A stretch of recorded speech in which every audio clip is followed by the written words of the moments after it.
Friends, welcome back to my channel. ఈరోజు మీకు ఏ సీరియల్లో ఏం జరిగిందో తెలుసుకోవాలి అనుకుంటున్నారా? అయితే వెంటనే మనం సీరియల్లోకి వెళ్ళిపోదాం. ఇక అక్షయ్ మాట్లాడిన మాటలకి రాజేంద్ర అయితే చాలా బాధపడతాడు. చూసావా పార్వతి, వాడు ఎలా మాట్లాడుతున్నాడో? వాడి ఫ్యామిలీ అంట. అంటే నేను వాడి తండ్రిని కదా, లేక తండ్రన్న సంగతే మర్చిపోయాడా?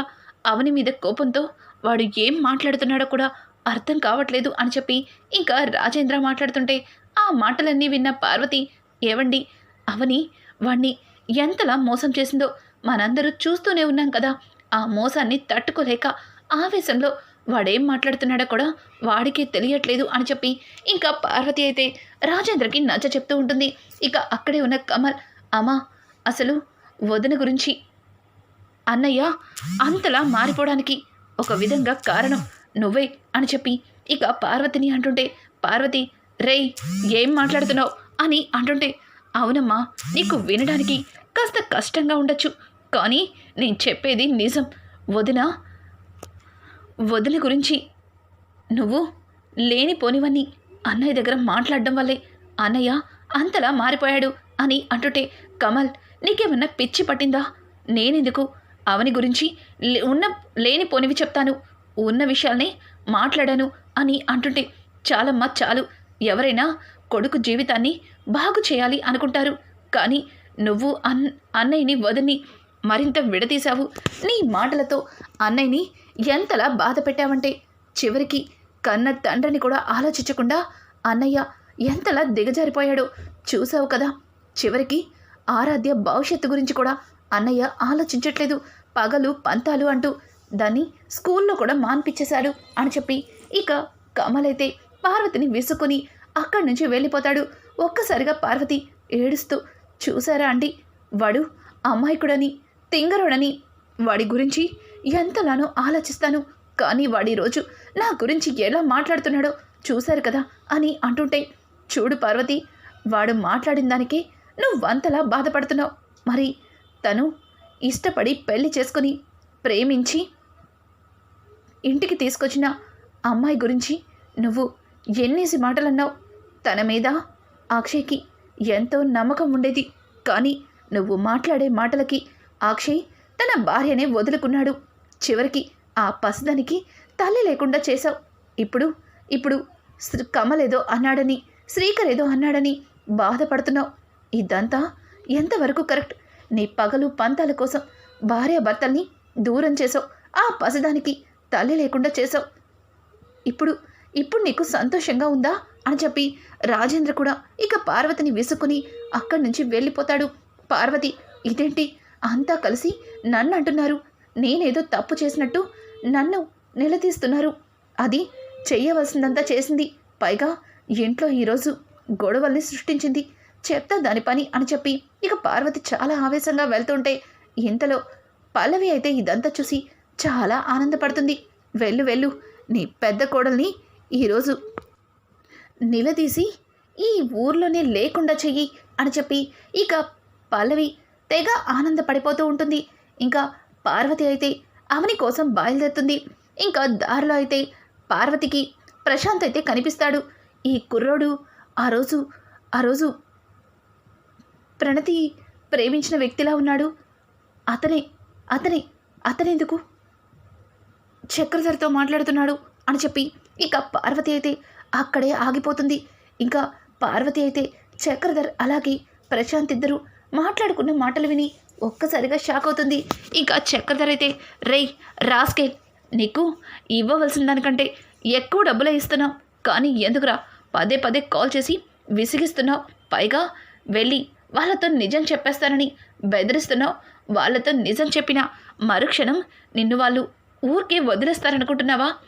కాళ్ళు చేతులు విరక్కొట్టి పోలీస్ స్టేషన్లో కూర్చోబెడతారు అని అంటుంటే దానికి ఇక ప్రశాంత్ అయితే, చూడండి, వాళ్ళు నన్ను తన్నినా చంపేసినా సరే నా ఒక్కడికే శిక్ష పడదు కదా, నాతో పాటు మీరు మీ కూతురు కూడా శిక్షని అనుభవించాలి కదా. నేను నా దారిలో నేను ఎంచక్కా దుబాయ్లో నాకు నచ్చిన అమ్మాయితో ఎంజాయ్ చేస్తుంటే అక్కడి నుంచి ఇక్కడికి తీసుకొచ్చి నాతో ఆ అవని గురించి లేనిపోనివన్నీ చెప్పారు. ఇక మీ అమ్మాయి అయితే ఎలా అయినా సరే ప్రణతికి నాకు పెళ్లి చేసి కోట్ల ఆస్తికి వారసుని చేస్తాను అంది. కానీ జరుగుతుంది చూస్తుంటే ఆ ప్రణతికి నాకు పెళ్లి జరిగేలా లేదు. నాకు చిల్లి గవ్వ కూడా వచ్చేలా లేదు. మీరిచ్చిన డబ్బులు ఒక మూలకు కూడా రావట్లేదు. చూడండి, మర్యాదగా ప్రణతికి నాకు పెళ్లి జరిగేలా చేస్తారా, లేదంటే మీ బండారం మొత్తం బయట పెట్టమంటారా అని అంటుంటే చక్రధరిక ప్రశాంత్ చొక్కా పట్టుకుంటాడు.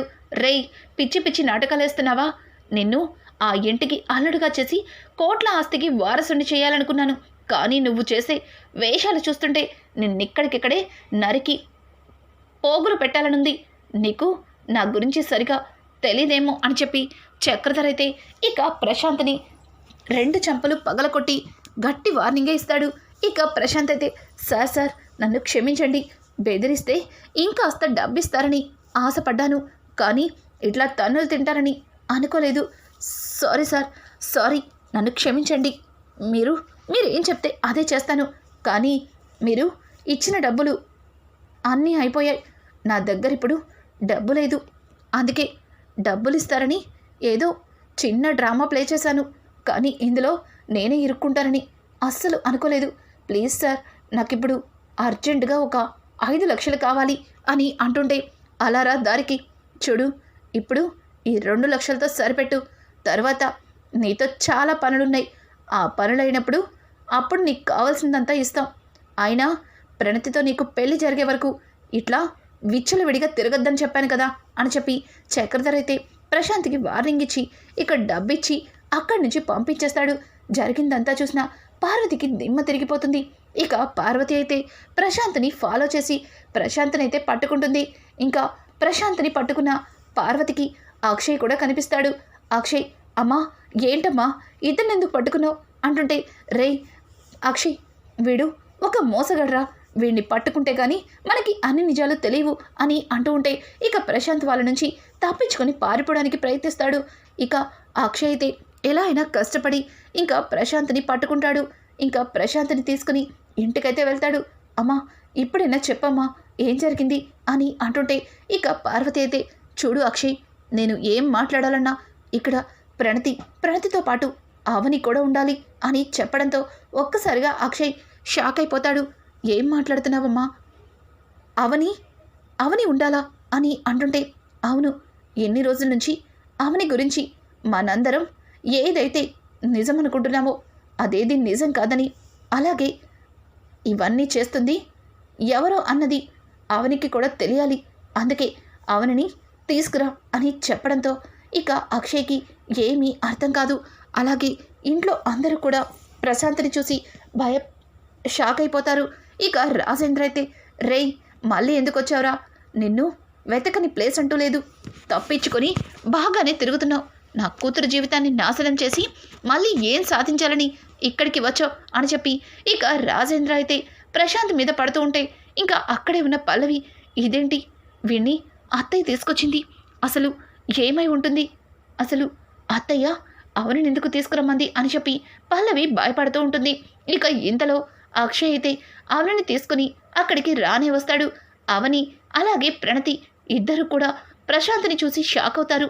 ఇక అవని అయితే, అత్తయ్య నన్ను రమ్మన్నారంట, పైగా వీడెక్కడ దొరికాడు మీకు అని చెప్పి ఇక అవని భయంగా అడుగుతూ ఉంటే, చెప్తాను, అంతా చెప్తాను.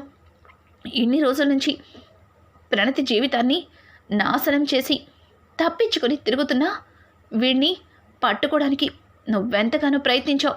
కానీ వీడంతటి వీడే వచ్చి నువ్వే వీడితో ఆ తప్పులన్నీ చేయించావని, పైగా వీడిని బెదిరించావని, నీ గురించి ఉన్నవి లేనివి చెప్పి మా మనసుల్ని విరిచేశాడు.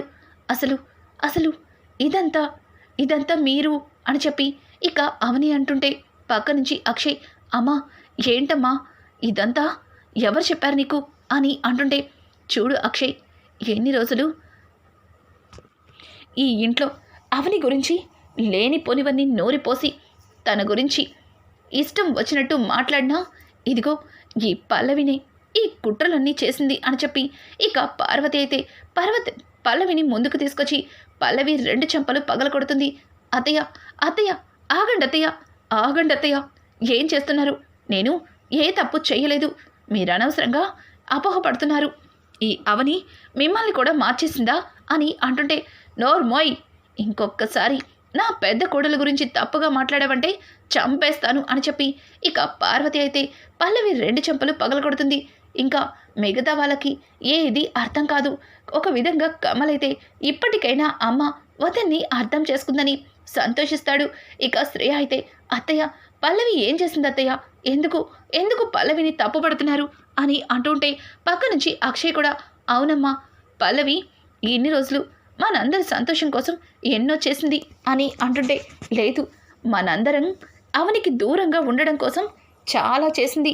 అందులో ఇదిగో ఈ ప్రశాంత్ అనేవాడు ఒకడు అని చెప్పి ఇక పార్వతి అయితే, నువ్వు చెప్తావా, నన్ను చెప్పమంటావా, చెప్పు అని చెప్పి ఇక పార్వతి పల్లవిని నిలదీస్తుంటే, అయ్యో అత్తయ్య, నేను ఏ తప్పు చెయ్యలేదు, మీరు అనవసరంగా నన్ను అనుమానిస్తున్నారు అని అంటుంటే, ఛీ, నోర్మై పాపిష్టిదానా, ఇంకా నీ మాయ మాటలతో ఎవరిని నమ్మించాలనుకుంటున్నావే, ఎంతవరకు నిన్ను నమ్మింది చాలు. నువ్వు చెప్పిన అబద్ధాలకి దేవత లాంటి నా పెద్ద కోడల్ని అవమానించాను. ఇంటి నుంచి నా చేతులతో మెడ పట్టుకొని బయటికి గెంటేశాను. నా కూతురు జీవితాన్ని సర్వనాశనం చేశావు. నా కూతుర్ని ఈరోజు కుటుంబానికి దూరం చేశావు నిన్ను అని చెప్పి పార్వతి అయితే ఇక పల్లవి మీద విరుచుకు పడుతుంది.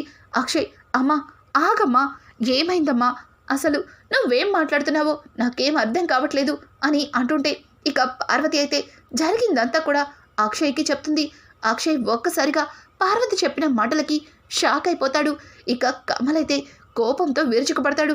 ఏం మాట్లాడుతున్నావమ్మా, ఎన్ని రోజులు వదిన గురించి తప్పుగా మాట్లాడింది ఈ పల్లవినా అని అంటుంటే, అవును, నా కూతురి జీవితం నాశనం అవడానికి కారణం ఇదిగో ఇదే అని చెప్పి ఇక పార్వతి అయితే పల్లవి మీద కోపడుతుంది.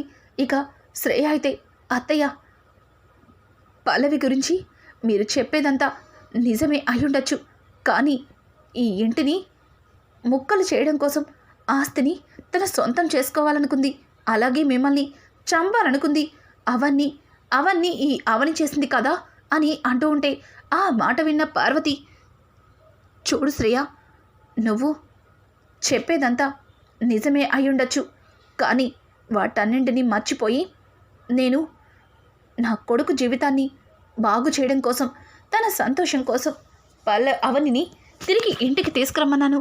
కానీ అదే సందర్భంలో ఈ పల్లవి ప్రణతి జీవితాన్ని అడ్డం పెట్టుకుని ఇదిగో ఈ ప్రశాంత్తో కొత్త నాటకాన్ని మొదలుపెట్టింది. మరి ఇన్ని కుట్రలు చేసి ఇట్లాంటిది ఈ ఇంట్లో ఉండొచ్చా? అందరి సంతోషాన్ని, అందరి బాగోగుల్ని కోరుకుని నా పెద్ద కొడులు ఈ ఇంట్లో ఉండడానికి లేదా అని చెప్పి ఇక పార్వతి మాట్లాడుతూ ఉంటే పార్వతి మాటలకి ఇక అక్కడే ఉన్న కమల్, అమ్మా, ఎన్ని రోజుల నుంచి నీతో ఒక నిజాన్ని చెప్పాలనుకున్నాను, కానీ ఈ నిజాన్ని నీతో చెప్పనివ్వకుండా వదిన నా నోరు మూయించింది అని అంటుంటే, శ్రీకర్ అని అంటూ ఉంటే, వదిన, చాలొదిన, ఇంతవరకు జరిగింది చాలు, ఇప్పుడు కూడా నేను నోరు విప్పకపోతే తరువాత నీకు అన్నయ్యకి మధ్యలో పెరుగుతున్న ఈ దూరానికి నేను కారణమవుతాను అని చెప్పి ఇక శ్రీకర్ అయితే జరిగిందంతా కూడా ఇంకా పార్వతికి చెప్తాడు. అలాగే తన మొబైల్లో ఉన్న వీడియోస్ని చూపిస్తాడు. ఇక అక్కడే ఉన్న పల్లవి, బాగుంది, అంతా బాగుంది, ఇంతవరకు నేను ఈ ఇంటికి ఎన్నో చేశాను, మీ అందరూ సంతోషంగా ఉండడం కోసం నా సంతోషాన్ని దూరం చేసుకున్నాను, కానీ వదినతో చేరి ఈ మరిది ఎట్లాంటి సాక్ష్యాన్ని సృష్టించాడో చూడండి అత్తయ్య. ప్రశాంత్ని నేను డబ్బిచ్చి కొనుండొచ్చు, కానీ ప్రశాంత్ మన ప్రణతిని ప్రాణంగా ప్రేమించాడు, ప్రణతిని పెళ్లి చేసుకోవాలి అనుకున్నాడు. తనని తీసుకొచ్చి డైరెక్ట్గా ప్రణతిని పెళ్లి చేయమంటే అప్పటికే భరత్తో పెళ్ళైన ప్రణతిని మళ్ళీ ప్రశాంత్కిచ్చి పెళ్లి చేయడానికి మీరెవరన్నా ఒప్పుకుంటారా? భరత్ని ప్రణతి పెళ్లి చేసుకోవడానికి ఒక విధంగా కారణం అవనినే కదా. ఒకవేళ ప్రశాంత్ తన జీవితాన్ని నాశనం చేసి తన నుంచి దూరంగా వెళ్ళిపోతే అది మనతో చెప్పుండాల్సింది. అందరం కలిసి ప్రశాంత్ని వెతికి తీసుకొచ్చేవాళ్ళం, కానీ అలా చేయకుండా ఇంతలోనే తన తమ్ముడికిచ్చి పెళ్లి చేసి ప్రణతి గొంతు కోసింది కదా ఈ అవని. మరి దాని గురించి ఏమంటారు అని చెప్పి ఇక పల్లవి అయితే ప్రశాంత్ విషయంలో తను తప్పు చేసినా ప్రశాంత్ని వెతికి తీసుకొచ్చి ప్రణతికి పెళ్లి జరిపిస్తాను కదా, ఎందుకు భరత్తో పెళ్ళయిందని ఇక పార్వతి మనసుని మళ్ళీ విరక్కొట్టడానికి ప్రయత్నిస్తుంది. ఇంతలో ప్రణతి ముందుకొచ్చి, అమ్మా, పల్లవి చెప్పింది నిజమై ఉండొచ్చు, కానీ నేను నిజంగా భరత్ని అసలు పెళ్ళే చేసుకోలేదు. భరత్కి నాకు ఎట్లాంటి పెళ్ళి జరగలేదు. ఈ ప్రశాంత్ గాడు దొరికే వరకు నాకు పెళ్లి ప్రయత్నం చేయకూడదని వదిన కావాలని నా కోసం భరత్తో పెళ్ళైనట్టు అబద్ధం చెప్పింది. అదే నిజమని నమ్మి మీరందరూ వదిన్ని అబద్ధం చేసుకున్నారు. నన్ను ప్రాణాపాయ స్థితి నుంచి కాపాడింది. నా జీవితాన్ని బాగు చేయడం కోసం ఇదిగో ఈ నీచుణ్ణి వదిన వెతకని ప్లేస్ అంటూ లేదు అని చెప్పి ఇక ప్రణతి జరిగిందంతా కూడా పార్వతికి చెప్తుంది. ఒక్కసారిగా పార్వతి షాక్ అయిపోతుంది. ఎన్ని రోజులు ఈ పల్లవి చెప్తున్న మాటల్ని నమ్మి నా ఇంటి దేవతని, నా ఇంటి పెద్ద కోడల్ని దూరం చేసుకున్నాను, చాలా పెద్ద తప్పు చేశాను అని చెప్పి పార్వతి అయితే ఇక అవని దగ్గరికెళ్ళి, అమ్మా అవని, నీకు చేతులెత్తి దండం పెట్టాలని ఉంది, కానీ నాకంటే చిన్నదానివి, నీ కాళ్ళు పట్టుకొని క్షమాపణలు అడగాలని ఉంది. అలా పట్టుకుంటే నీకు ఆయుష్ తగ్గుతుంది. ఒకవేళ దేవుడే కనుక కనిపిస్తే నా ఆయుష్ కూడా పోసుకొని నా కోడలు నిండు నూరేళ్ళు బ్రతకాలని కోరుకుంటాను. నిన్ను నా మాటలతో చాలా బాధ పెట్టాను.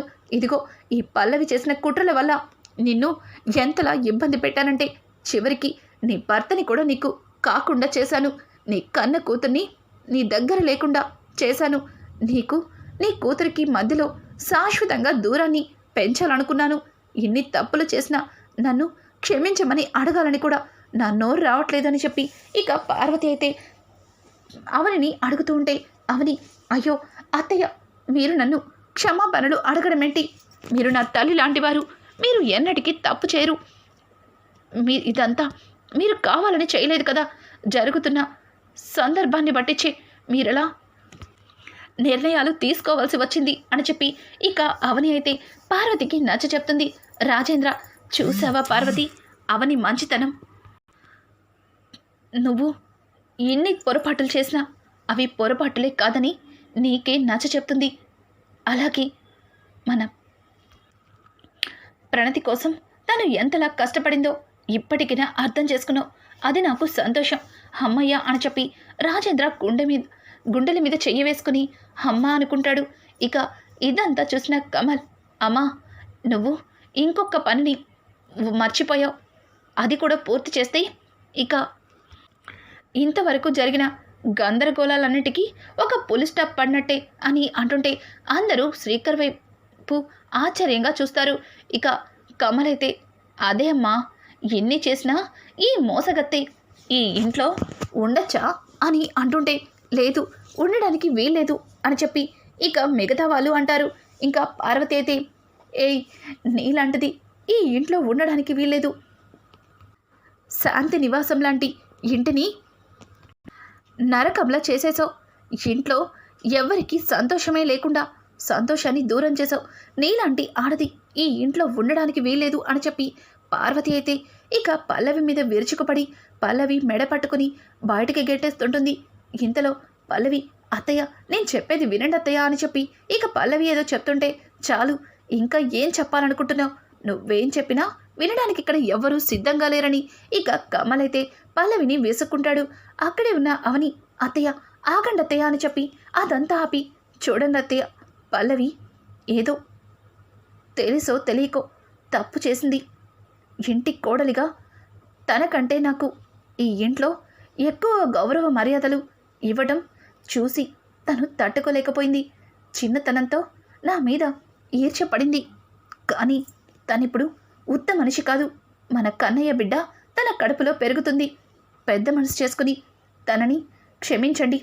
చూడు పల్లవి, నువ్వు ఏదో సాధించాలని ప్రతిసారి నువ్వు తవ్వుకున్న గోతులో నువ్వే పడుతున్నావు.